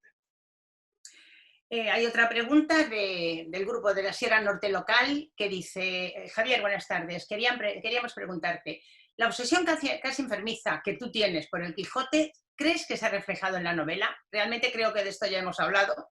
Bueno, creo que Cristina lo ha dicho ya mucho. Sí quiero decir que es verdad que soy un friki además del Quijote, lo reconozco, pero bueno, yo soy un friki del Quijote y otros coleccionan coches pequeñitos o botellitas. Yo colecciono Quijote. Pues sí, posiblemente como ha dicho Cris, también influenciado en mi escritura, ¿no? Hay otro Pedro Alonso nos pregunta, os da la enhorabuena a todos y te dice, ¿qué te inspira a escribir? Yo creo que eso lo hemos contestado, lo habéis contestado casi los tres. Y hay otra pregunta, yo en la que como moderadora no me la quiero saltar porque quiero ser absolutamente objetiva y sincera, pero te preguntan que qué opinas sobre la situación política de nuestro país. Me parece que no es motivo de esta tertulia y la verdad es que tampoco tenemos tiempo. Bueno, la he leído y si me permites un segundo, no voy a entrar al trapo directo, pero sí que quería, porque lo he leído, se está refiriendo a un pasaje muy bonito en el que el protagonista, Ángel, en una de sus subidas a la montaña para construir su cabaña, se encuentra con un anciano de 90 y tantos años, que es Alfonso Valverde. Entonces le ve que está sentado con una mirada perdida en el horizonte, entonces se interesa por qué le pasa y le pregunta por el nombre del río que hay abajo en el valle, ¿no? Entonces Alfonso le responde que se llama el Río de las Batallas y que se llama así porque estaban hartos, tenían tanto dolor con la guerra civil y tanto sufrimiento que se inventaron el Río de las Batallas, donde se retaban unos vecinos a otros durante la semana, hacían tartas y dulces, y en el fin de semana se los tiraban unos a otros para endulzarse porque estaban hartos de matarse unos a otros, ¿no? Y digo esto porque no voy a responder exactamente a lo que pregunta el lector, pero sí quiero decir que a mí me preocupa un poco frivolizar con un tema tan grave y tan importante en nuestro país como fue algo tan terrible, muchas veces sin conocimiento de causa. Veo mucho dogmatismo en la gente hablar porque ha leído un artículo, porque le han contado, ¿no? A mí me gusta más aprender de una prima mía, en Mangirón de la Sierra, ¿no? Que tiene 93 años y que la vivió y que sabe cuál es su dolor, lo que se pasó, ¿no? Entonces, hay mucha gente que toca de oído y en un tema tan serio que pasó en nuestro país, me parece que ni un bando ni otro. Lo que hay que hacer de verdad es, como en la transición, seguir, enterrar ni un bando ni otro, no hablar de este tema porque es muy desagradable y solo la gente que lo ha vivido, como mi prima de 103 años, sabe realmente lo que se sintió. Por lo tanto, creo que hablar frívolamente a mí es lo que más me preocupa de todo. No voy a hablar de la situación política, voy a hablar de eso. De acuerdo, Javier, gracias. Cris, tú si quieres decir algo, por favor. Cris, si quieres decir algo. No, de la situación política no. Valentín Martínez pregunta que cuál es la mayor aportación de la novela a la literatura actual desde vuestro punto de vista, pero creo que también se ha tratado, si te parece, Cris, si eres muy breve, en tu opinión, la novela de Javier, ¿cuál es la aportación que hace a la literatura actual? Pues prácticamente lo has contado, pero sintetiza. Es una perogrullada, pero la aportación que hace es precisamente que es la visión de Javier. Yo difiero un poco respecto a lo que comentaba hace un momento Miguel, de que lo más importante era tener una buena historia. Yo creo que la historia en sí no es lo más importante, es el enfoque que le da el escritor a esa historia, desde qué punto de vista la cuenta, desde qué visión de mundo, con qué estilo, con qué rasgos, con qué construye, con qué materiales. Y, por supuesto, la aportación de la novela de Javier es que es Javier, mirando el mundo y expresando lo que siente. No hay ninguna que se le parezca. Esta va para ti, Javier, es de Marta. Te da la enhorabuena y te dice que la literatura inteligente o inteligencia lectora activa de la que hablas se esconde en la relación del protagonista con Reyes.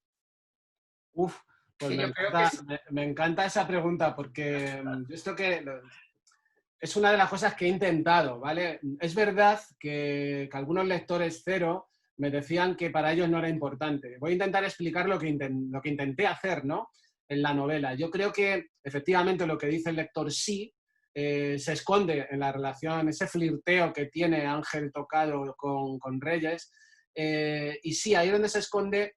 Yo creo que todo cambia cuando el protagonista tiene una relación muy tórrida con ella, pero descubre que en la bata se esconde el libro del misterio de la cripta embrujada de Eduardo Mendoza. Entonces eso le sorprende tanto que cambia y de repente cambia la concepción que tiene y la reta con un enigma, ¿no? Porque él era un tío muy raro, muy enigmático y tal, y ella lo acepta, ¿no?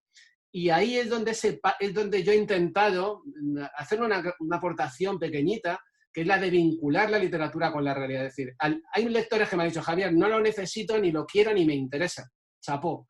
pero que sepa que a quien le interese, en ese lenguaje enigmático entre los dos autores, se esconde la posibilidad de que verifique en la realidad si está el misterio o no está el misterio. Nada más. Bueno, hay dos mensajes de chat que no te hacen ninguna pregunta. Una es de tu hermano, que te felicita. Gracias, hermano. Una, evidentemente, te voy a leer completo, que es: soy tu madre desde Mangirón. Muchas felicidades y mucha suerte, hijo. De todos los chats es el más importante. Gracias, mamá, gracias, mamá. Yo, Sibeli, si me permites, hay uno que además es que ahí sí que quiero que Cris opine porque me ayudó mucho. Dime. No sé, la verdad es que no sé si es que porque no reconozco su nombre, no sé si me conoce o no me conoce, o si ha leído el libro, lo ha leído con mucha atención. Porque dice que si me influyó la obra de San Manuel Bueno Mártir de Unamuno. Sí. Es muy curioso, porque Carmen, al principio. No le conozco, la verdad, pero... La primera de las personas, Carmen Rodríguez, te vuelve a hablar, te vuelve a preguntar. Yo creo que se está refiriendo a una cosa que debatí mucho con Cristina, que es a la importancia de los nombres.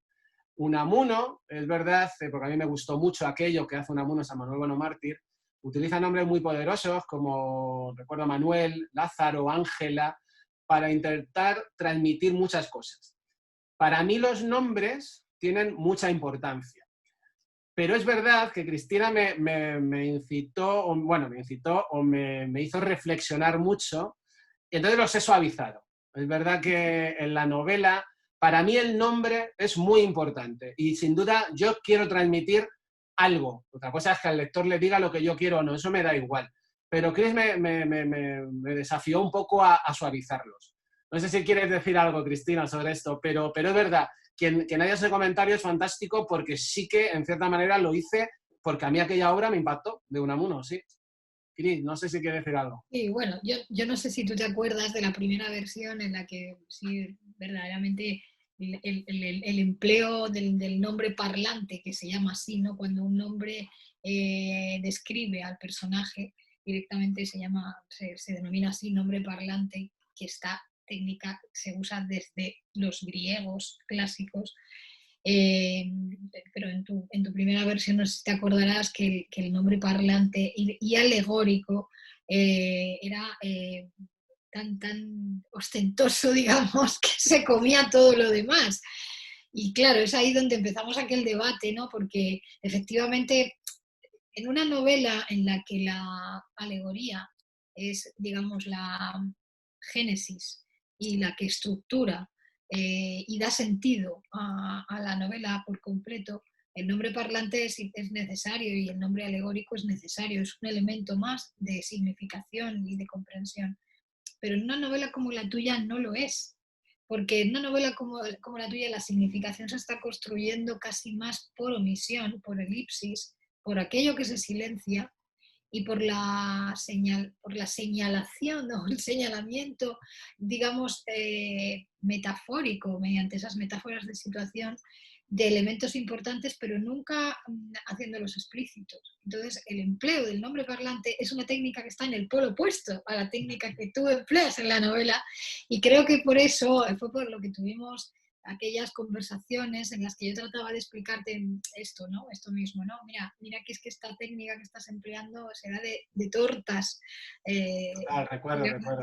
Semánticamente, ¿no? Literariamente se da de tortas con lo otro. Y es, a ver, creo que el grado en el que lo has mantenido, en el que lo has dejado, es perfecto para la novela. Hay una sugerencia en los nombres, a veces, y otras no. De manera que el lector no ve en ello una regla, un método, sino una casualidad como se produce a veces en la realidad, ¿no? Eso es. Y creo que ha quedado muy bien como lo has finalmente dejado.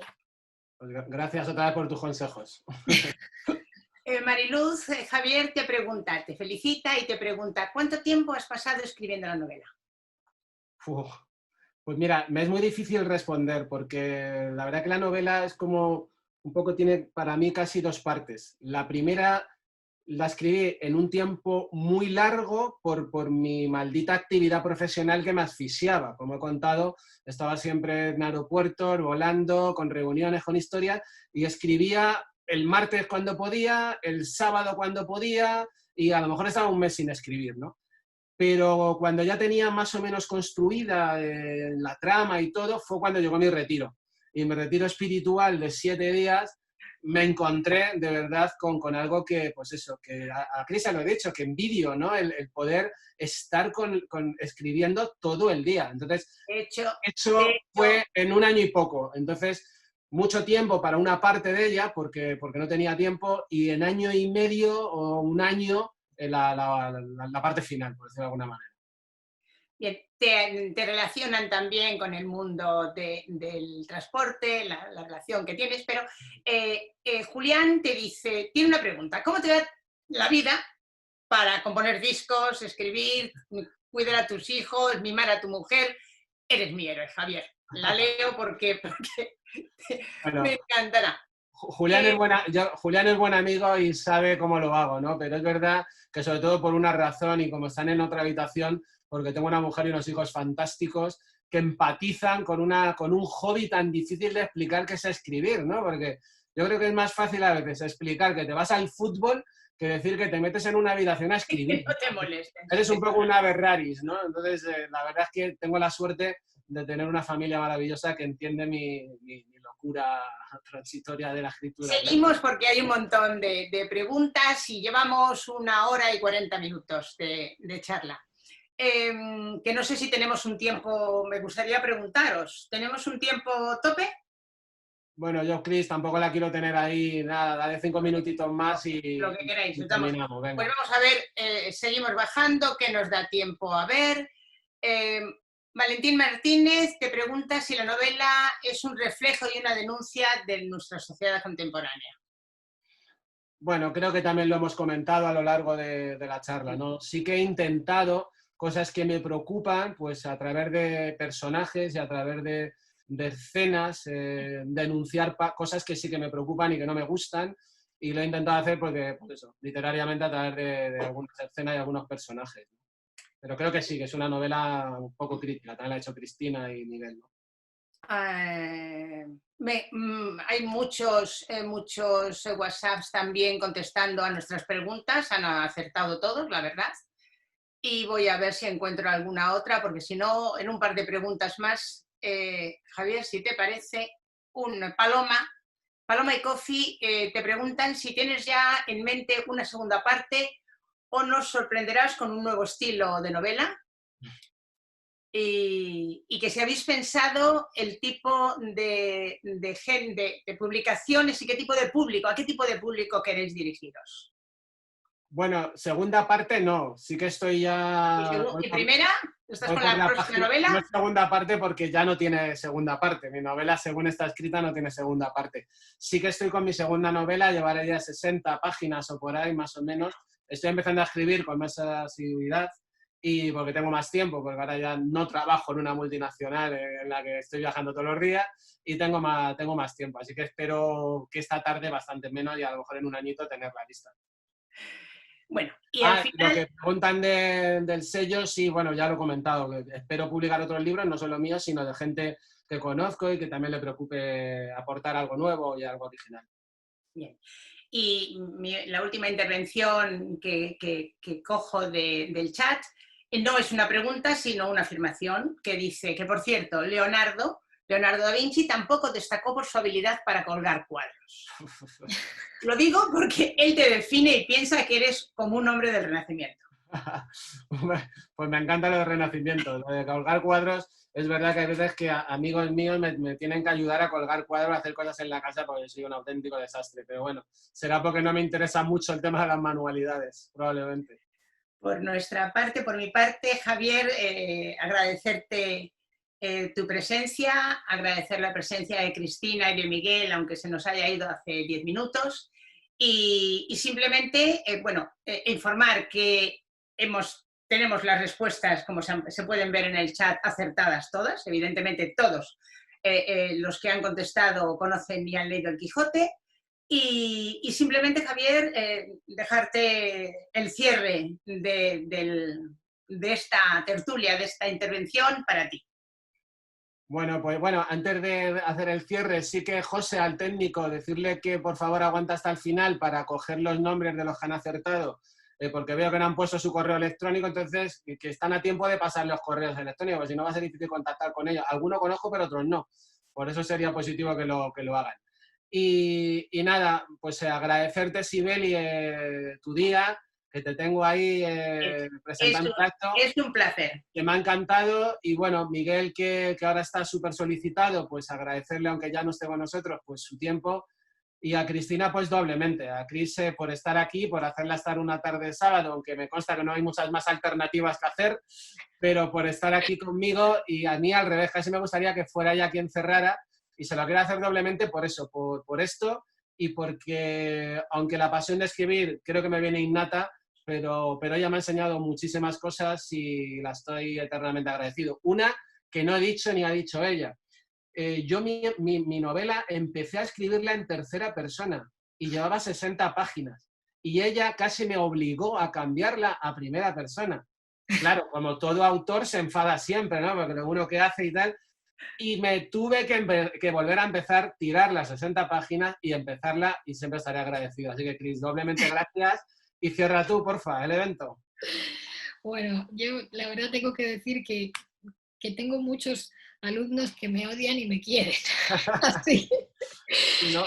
Soy consciente de que aprender, el aprendizaje tiene estas cosas, porque yo creo que todos los artistas estamos siempre en el camino del aprendizaje, y estarás de acuerdo conmigo, porque ahora que empiezas la segunda novela te darás cuenta, seguramente te estás dando cuenta de cuánto más sabes y de cuán poco sabes todavía, y eso pasa en la segunda, pasa en la tercera, en la cuarta, en la 10ª, en la 20, pasa siempre. Yo creo que lo más importante para escribir lo tienes, y es el deseo. Tú tienes un deseo enorme de escribir, y eso es lo que define y diferencia a un escritor grande, o un escritor serio, a un escritor de verdad, de la gente que simplemente podríamos decir que publica. O sea, para mí es muy importante esto, porque además no dejo de hablar de ello pues con mis alumnos, en las clases, en las entrevistas, en todas partes. El escritor escribe y publicar es una cosa que viene luego, y vender libros o dedicarse a ello o poder pagar la hipoteca con los libros, eso es otra cosa. Pero pasa en la escritura como puede pasar en la música, o como podría pasar en la papiroflexia o en cualquier otra disciplina que uno acometa con deseo, no profesionalmente, porque lo que es profesional necesariamente es siempre pasional, ¿vale? Tú eres un escritor porque deseas, o sea, cuando te pones a escribir lo que te mueve es el deseo de contar una historia, el deseo de construir un personaje, el deseo de criticar algo, el deseo de hacer una floritura estilística, o el deseo de emular una cosa que viste en una película hace 35 años y que se te quedó grabada, ¿sabes? Y lo harías escribiendo, y si no pudieras escribir, lo harías con plastilina, lo harías con qué sé yo, pues con papel, lo harías con lo que fuera. Eres un escritor, y yo creo que a mí es una de las cosas que me gusta de esta vertiente de mi profesión, que es enseñar, que es cuando me encuentro con alguien que es un escritor, porque tiene ese deseo y porque tiene ese veneno. Y yo puedo inocularle cositas y veo como ¡pum! O sea, como en una probeta se transforman en algo, y a mí eso me parece muy inusual y valiosísimo. Entonces, para mí, ahora mismo lo más importante, te diría yo desde fuera, que tienes por hacer es seguir escribiendo con la misma pasión y el mismo deseo. Pues muchas gracias, Cris.